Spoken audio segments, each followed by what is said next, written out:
Hey, guys, I'm privileged to stand in front of you. These are the Americans. How are you guys? How are you, Europeans? Oh, these are Americans. Americans, how are you? Europeans? Yeah, Kenyans at the back. Okay. For those who don't know me, my name is Ringtone. I feel humbled, privileged to be standing in front of you. I came with some friends of mine. I want them to say hi. Kutoka pale nimechotea watu maji Kawangware na place inaitwa Riruta. Then from there nikaanza, the next job I did was to collect scrap metals na plastics. Tulikuwa tunapimanga Kijabe Street before the forest that is there iwekwe. Kuna watu kitambo walikuwa tulikuwa naenda hapo tunapima. So tunapima napata pesa. I did that mpaka nikapata pesa. Nikaenda mpaka Kenya Railway Station kwa ule mtu anakata tickets za third class. Nikaona nimuongeleshe anisaidie kufika Mombasa. When I spoke to this guy, nikamulilia, nikamwambia mimi niko na dreams za kufaulu kwa maisha. I want to be very successful and I think for me to achieve my dreams before I die, lazima nifike Mombasa, nipate mzungu anioe. So this guy akacheka, akaniintroduce kwa driver train. I ended up paying driver train 100 bob. Akanibeba kwa train at the back. Kuna train na kwanga na madriver wawili na wanaitwa firemen wawili. So when one fireman and a driver wanaendesha, the others are asleep. So nikalala kwa room yao uko at the back wa train. The following day nilikuwa niko Mombasa. By saa 3 nilikuwa nimetafuta njia ya kufika kwa beach. So nilikuwa nikienda Mombasa, I didn't know the names of the beaches. So nikifika Mombasa niliuliza which is that big beach yenye kuna wazungu wengi.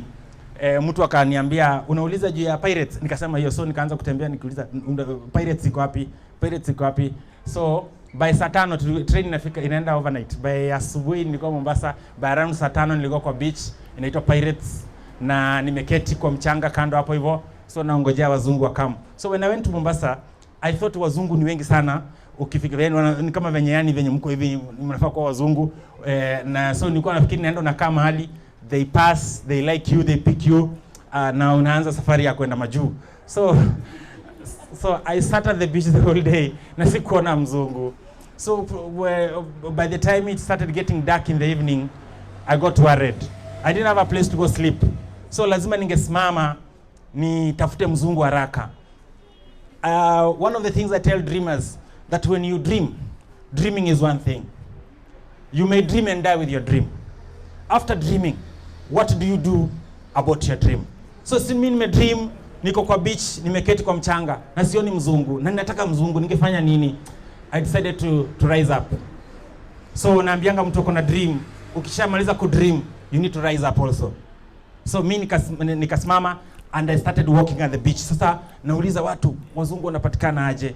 Then I got this and so nikatembea from Pirates mpaka kwa hotel fulani to Travelers Beach, lakini along the beach nikaona jamaa anauza curios. Nikajiambia huyu jamaa hizi curios hawezi kuwa kwa beach anauzia Wakenya wa kawaida.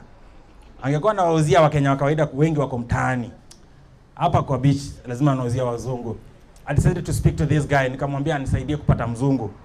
Then this guy akaniuliza, you are a young person, wewe ni kijana, unafaa kuwa shule somewhere, why are you looking for mzungu? This guy akaniambia, nikaona nikimwambia story yangu anaweza nihurumia and hook up na mzungu. So I told this guy my story na nikamwambia if he helps me, I go abroad, I become rich, I'll come back and help him. So nilikuwa nimwambia nimfurahishe ndio anisaidie. So this guy, in short, he was a Christian. He told me mimi siwezi kukuintroduce kwa mzungu, naweza kuambia juu ya God. So the guy preached to me na akaniambia, I've been trying things of my own, let me try with God. So I slept in that guy's house that evening. The following day took me to his church inaitwa Deliverance Church Makupa. Then the church, when I was at the church got me a place where I went to stay, was taken to school. I schooled until I finished high school from Mombasa High School. My first job after high school, I used to be a hawker.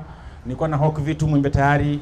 Then after that, nikaanza usanii nini. I released my first song. Ilikuwa inaitwa Maisha Bila Si Maisha. Ikakuwa popular in Coast. Like I started doing shows nini, I recorded other songs until I finished my album. Ilikuwa inaitwa Gospel Inabamba. Became popular across now in churches across Kenya. I moved to Nairobi.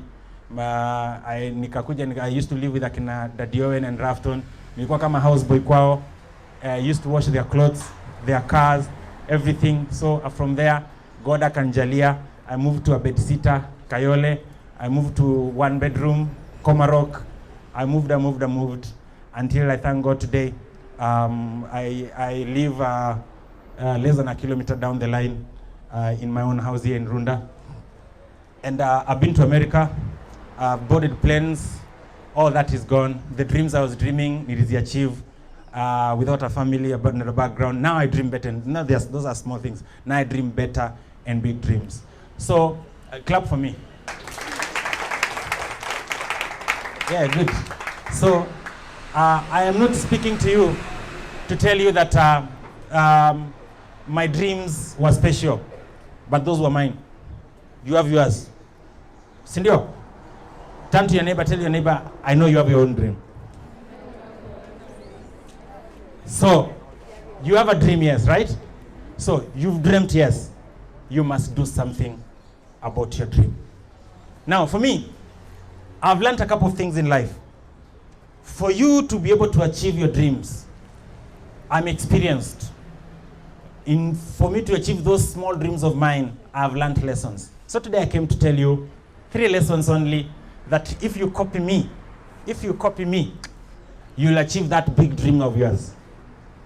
Now, number 1, if you have a dream and you want to achieve it, turn to your neighbor, tell your neighbor, you must sacrifice for your dream. If you have a dream, right? Okay, if that other neighbor doesn't have a dream, turn to the other one. Maybe this one maybe has a dream. Turn to your neighbor and tell him, my neighbor, if you want to achieve your dream, you must sacrifice for your dream. I can't, nikiangalia hivi nikiona usemi najua you don't have a dream. Look around. Anybody who is not speaking to the neighbor, that person doesn't have a dream. Tell your neighbor you must sacrifice for your dream. Good. So, for me, as Ringtone, you may ask me, Ringtone, how did you sacrifice for your dream? Wacha niwaambie. When I was taken to school, na niko church, I started singing, rapping nini at the church. Nikaandika ngoma yangu ya kwanza. Hiyo ilikuwa inaitwa Maisha Bila Yesu Si Maisha.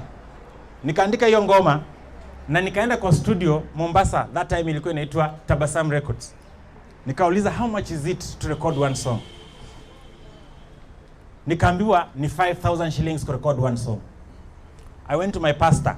Nikaambia, pastor, si unajua mimi na rapping hapa church Akile ngoma na rap, nataka kuirecord. Nipatie 5,000. Pastor kaniita akaniambia, kuja kae hapa. Wewe ulikuwa unatafuta kusoma ama ulikuwa unataka kuwa msanii? Na akaanza kuniambia venye ukiwa msanii huwezi faulu kwa life. Nikaona sitaki na pastor. So pia nyinyi naweza kuambia, unajua unaweza kuwa uko na dream, uko nayo, hata wale watu ambao baba yako, mama yako, the people you love wasi understand dream yako. That does not mean you give up on your dream. Me, I didn't give up on my dream and I didn't argue with pastor. So I went to everybody that I knew in my life and nipatie 5,000 record hiyo song yangu. Nobody gave me the money. Then siku moja nika attend conference mahali tuliambiwa you must sacrifice for your dream. Nikaanza aje. Nilikuwa napewanga 40 bob every day. Transport ya kwenda shule. Nilikuwa nasoma Mombasa High School. Ni shule zile za day school za town. Unaenda asubuhi unarudi jioni. Nilikuwa napewa 40 bob every day. Nilikuwa naendanga kwa mat. Nikafanya ubeshi na makondakta. So kenye nilikuwa nafanyika watu kwa hii kiti ya mwisho nilikuwa nakaa tunajifinya hapo. Conductor namlipa 10 bob instead ya 20 bob na wakati nimewazoea sikuwa nalipa. After some time I became popular na makondakta, zile matatu za ngoma wananijua. So sikuwa nalipa. I used to save 30-40 bob every day. Every Saturday napeleka studio nalipa. Nikaambia producer mimi niko shule siwezi pata pesa yote. Nitakuwa nalipa kila saa to. So I became kama a member wa studio. I did that for over 2.5 years for me to record one song. But when I was doing that, nilikuwa sina viatu, sina fashion. Hii pesa nilikuwa na save, ningenunua t-shirt poa, ninunue viatu poa, ningefanya kitu, ni look fashionable in front of, niko kijana nataka mademu and like, unajua. But I decided to sacrifice fashion, looking good for the sake of my dream. So that one day maybe my dream will clothe me. Right now and cloth. Wakati nilikuwa nafanya hivyo, mimi napenda kukula vitu poa. Maybe ningefanya hivyo saa 2 ikifika nikienda pale kwa beach culture ya Mombasa every Saturday, Sunday tunaenda kwa beach afternoon, tunaenda tu kutembea kwa beach. Maybe ningekuwa nakula vitu poa poa kama kijana. I sacrificed eating nice things for the sake of my dream. I invested the little money that I had. Now I can eat good things. I can put on well because I sacrificed for my dream. I don't know what you need to sacrifice for your dream. Some of you, maybe it's time. Instead of watching the series, you need to study something. Some of you, maybe instead of going clubbing, maybe you need to do something. Some of you is sacrificing time, maybe sacrificing fashion, maybe sacrificing buying a new iPhone. Your friends have the latest iPhone. Maybe for you, you don't need it. You need to sacrifice buying the iPhone for the sake of your dream. Maybe an expensive wig. Your friend, akona ile the human hair, maybe 70K. Sindio? You don't need to buy it. You can invest that money in your dream. When you achieve your dream will buy you anything you want. Am I making sense? Thank you. So, number 2, you must be persistent. When I recorded my first song, I took it to the radio station in Baraka FM in Mombasa. They never played my song. Me, I had sacrificed for years to record it, but they never played it. So I got angry. What did I do? I decided every Saturday I used to buy a blank CD. I burn the song. I take to the reception of Baraka FM. I did that for some months. The watchman used to ask me at the reception, "Is this a new song?" I tell him no. Maybe the CD I usually bring doesn't get to the right person. But I used to bring the same CD, same song. Until the people of Baraka FM got angry. The watchman spoke to the owner of the station. Then akamwambia, kuna kijana anakujanga hapa na song moja, analeta. Na I told him my story, nime record. Nikasema I've sacrificed for years to record it, so siwezi kubali isichezwe. So one day nikakuja na hiyo CD kufika. The owner of the station alikuwa ameambia watchman anipeleke kwa ofisi yake. Nikaingia. Nikafikiri nitashikwa. Nipelekwa police station nasumbua. Kuingia huko mwenye station akaita the presenters walikuwa wameanza hiyo time, who are very popular right now in Kenya, Alex Mwakideu, Maureen Masawe, all of them were there. So akawa introduce kwangu, akamwambia huyu kijana nimeambia story yake, but because he has been persistent, nataka hii song yake muone kama mnaweza mchezea hata kama ni mara moja. So those presenters got angry. They decided anasumbua sana, will overplay his song. They played the song. I think they thought they were annoying me, but I became popular. So that was persistence. So what if I gave up? What if with the first time I took the CD and they never played? I wouldn't be where I am today. So I don't know what you need to persist on. Don't give up though. You must be persistent. Tell your neighbor you must be persistent. Tell them you must sacrifice. So that's my story, and that's what I've done to be what I am today. And I know if you guys persist, I know if you guys the last thing I was saying, when you persist and you sacrifice, you invest in the dream.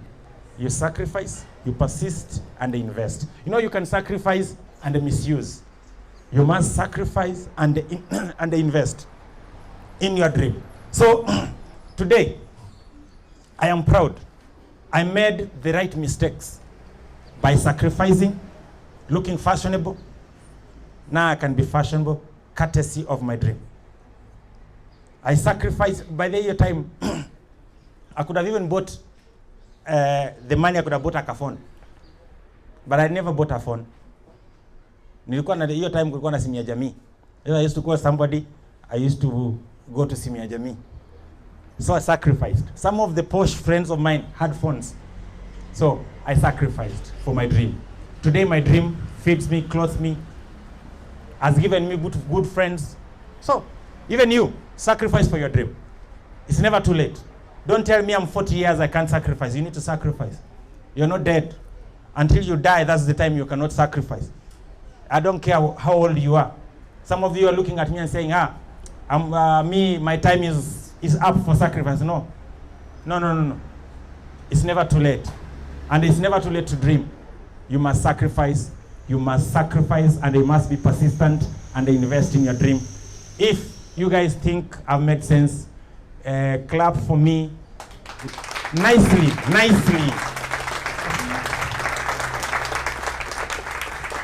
So hiyo kizungu ndio imefanya sijaongea mzuri. If I was speaking in Kiswahili I could have made more sense. I've really tried. Yeah, people are shocked. Yeah, I've spoken the English, eh? I've really tried. You need to clap for me for the good English I've spoken today. So, I will allow you guys to ask me 1 or 2 or 3 questions. Then after that, I will sing you 2 songs. I'll become your personal friends. You now from today, all of you are my friends, eh? Hey, you're my friend, eh? You're my friend. Hey, you're my friend now. From today, you're my friend. Hey, DJ, you're not a student here. But he's a big fan. Okay, all right. No, you're my friend from today. So all of you, you become my friends, eh? Yeah, you'll be DMing me. We'll be texting. We'll be talking. I'll help you. I'll help you. I'll motivate you. Ama mnaona siwezi motivate. Ni aje bana. So 1 or 2. Who has a question for me? Okay. You can rise up if you don't mind. How was your experience? How was your experience when you realized your purpose? After struggling all through, and then today you realize home and say you will make food. Like what do you feel? Yeah, so I'll use an illustration. When I was in Mombasa, the biggest radio station at that time was Kiss 100. So there was this lady who used to be called Karen Mutoko. She used to be the host for breakfast show in the morning. My dream was for Karen Mutoko to play my song. Yani if Karen Mutoko played my song on Kiss 100, I could have felt like I've succeeded. So I will say this. When I did Pamela Njo kwa Mungu mnajua? So when I did that song, Jalango used to be on Kiss 100. We met at Kenya National Theatre. Jalango told me, Bana, that song on a CD you bring me. I thought Jalango was playing with me. So I did it. I gave him the song. So I was driving to Nakuru. I was going to do a motivational speech in a school in Nakuru. Then I put on, I was scanning stations. Then here, I find Kiss. Now, then it was the morning breakfast show. Then I hear, when we say hits, when we say, then it's a dun, dun, dun, dun, dun. I stopped the car. I knelt by the roadside of the highway. I lifted my hands. I thanked God. I felt I'd achieved my dream of as an artist. And to be honest, my song got overplayed. And it was the biggest song at that time, Pamela, for over a year in the whole country. In a club, in a bar, in everywhere, it was overplaying.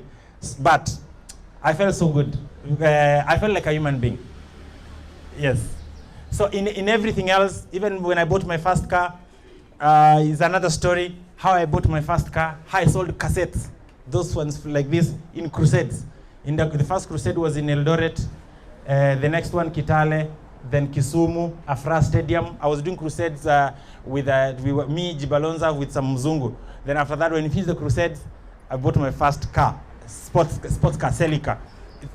So I felt so good. Another question? Anybody else? Okay.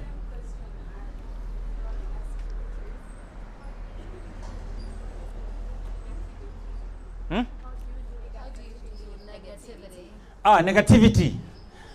Okay. She's asking, what's your name? Cheryl is asking, Ringtone, how do you deal with negativity? Number 1, I don't care. You don't feed me, You don't clothe me. I don't. When I was struggling, where were you? So for me, I don't care. I don't care. With the first scandal I ever had, it was written in the newspaper by Boniface Mwangi, the current activist, in the Pulse, and they said, Ringtone, niko tu story ya dem. Many years ago, Boniface Mwangi is the one who wrote the story. Alikuwa anafanya Standard. I left Kenya. I went to Uganda. I went to live with a musician anaitwa Wilson Bugembe. I stayed with him because I felt so bad. Because the story was not the true, it was not true. Pulse was controversial that time, you know. So they were writing just for maybe for clicks and to be read. But it offended me. I went to Uganda, stayed in Uganda. When I came back to Kenya, the pastors were not inviting me to churches to perform. I was that time Safaricom and Groove were doing tours. They were not inviting me, but that negativity shaped me. I stopped depending on pastors, churches, and we are on mid by Safaricom and the rest. What I did, I decided visiting high schools. I used to go to schools. I speak to the principal. I tell him, hey, my name is Ringtone from the street. I am here. Your students know me as a musician, but I have a story. I can tell them what they can do to achieve their dreams. Schools loved me. Principals were sharing me with their fellow principals. You go to my friend's school, blah, blah, blah. In the process, I was selling my CDs, my T-shirts, everything. I bought my first SUV, Nissan Patrol, from schools, and I became richer than the musicians who are depending on churches and the bigger companies. So negativity for me, I took it positive. I became don't care. When they're expecting for me to beg them, I decided to go into the path of God, and from there, I think I was the first musician in Kenya, gospel artist in Kenya, to buy a Nissan Patrol. First musician in 2010 to buy a Range Rover. So when I discovered negativity, put me to discover my purpose, and I followed my purpose. So what I can tell you is, mimi naambianga wase hivi, even those people who are talking negative of you, they are making you popular. So the thing you need to do, unafaa kuwe mjanja. They take you up to a certain point. That is negativity. So if you allow negativity to be more, for you to be known more negatively, wacha kunichekelea. Ukikubali, wacha niongee Kiswahili basi. Ukikubali negativity, tuseme hii ni graph, to be known 100%. Mtu ameandika vibaya juu yako, amekufanya umejulikana 50%. Kama wewe ni mjanja, fanya vitu positive, ufike 100%. So watu watakuwa na focus na vitu positive. Na after all, hakuna mtu mwenyewe asemwangi. Usayu ukinunua farasi, upande juu watu wanasema unaiumiza. Ukitembea nayo kando watu wanasema wewe ni fala, kwa nini huwezi panda farasi? So depending, hakuna kitu unaweza fanya watu wasibonge juu yako. Mimi ni sawa. Watu wakibonga ni sawa. Bora God hajamalizana na mimi. Najua God has the last word on all of us. And we don't need to care what people say. Let's care on what God says. Because watu wanaweza kukupraise waseme you are the best, but you are evil. So if people think you're good and you are evil, na God anakuona hivyo, hauwezi enda mbinguni. Na kama watu wanaweza kuona wewe ni mbaya, the whole world ikuona wewe ni mbaya na God akuona wewe ni mpoa, ni gani na matter ya God? Opinion ya God ndio more important, not what people think of you. Live your life, live your purpose. Hivyo tu. The last question. We said 3 questions. Mine is not far away from the question, but just a shout out to you. Back in high school 2011, Ringtone came to Tengecha High School. Yeah, Tengecha, yeah. So it was part of there. It was really impactful of the story. Now one thing you have forgotten to tell us is your stop at the political journey. So you also try that back at home. So for some of us are interested in the political, because you are also motivating all of us. Kindly elaborate. Sawa. So your teacher is one of my people I spoke to. I thank God I've been to like all the schools in Kenya, from Malindi to Tengecha to Isiolo to Lodwar. I think if I die today, there is nobody who has a record of having visited almost all schools in Kenya. I think I'm the one. I came to your school, you see? Yeah, so, Ivo. So, I tried in 2011. I wanted to become a politician. I ran in a by-election in Kisii. I was number 7 out of 24. But now, from after doing what I did in that by-election, I became a friend of the former president. So I ended up going to help him to run his campaign for youth. So we did roadshows for him across the country. He became president. Then went. My ideas changed. Blah blah blah blah. So, but I realized Kenyan politics, you need to have money. So I went to look for money. I think now I've not said I'm going to run, but I might. If I might, some of my friends, most of my friends are in parliament. Even the current chief whip of government, Silvana Sosoro, even he was my driver at some point. So, but now he's the chief whip in government. So, I'm dreaming, but I'll tell you the right time, at the right time. So, those who are dreaming to become leaders is good. Dream. After if you finish dreaming, don't sit. Start sacrificing for it. Start investing in it. So, nivo tu. Okay.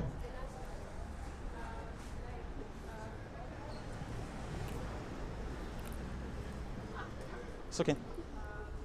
How would I put it? Like, you have remained on your faith. Like, other people have changed their faith. Like, what makes you be so stable with your faith? No matter what you're not being fluctuated. She's asking me why I've not gone to secular like Will Paul and Bahati. So, so I love Will Paul, I love Bahati, I love Mr. Sid.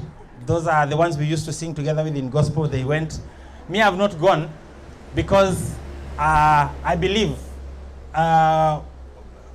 mahali God amenitoa ni faa sana na watu wakiniangalia wanafikiringi eti mimi ni sonko, ni mtoto, baba yangu ni tajiri fulani. Lakini ni ukweli babangu wa heaven ndio tajiri, si wa hapa heaven, wa earth. Hapa duniani sikumuona na macho yangu. So ile mahali God amenitoa ni faa sana. Siwezi taka kumlet down. So ndio sababu mimi sijaenda huko kwingine. Sisemi wale watu wanaimba hizo zingine ni watu wabaya, ni watu wazuri, lakini mimi kazi yangu Will Paul akipeleka watu kwa bar, Bahati akipeleka watu kwa bar, mimi kazi yangu ni kuwarudisha. So hatuwezi kuwa huko wote. So mimi kazi yangu ni kuwarudisha. Hivyo tu.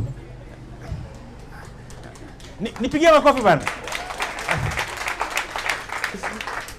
So sikimalizia hapo. Sawa. So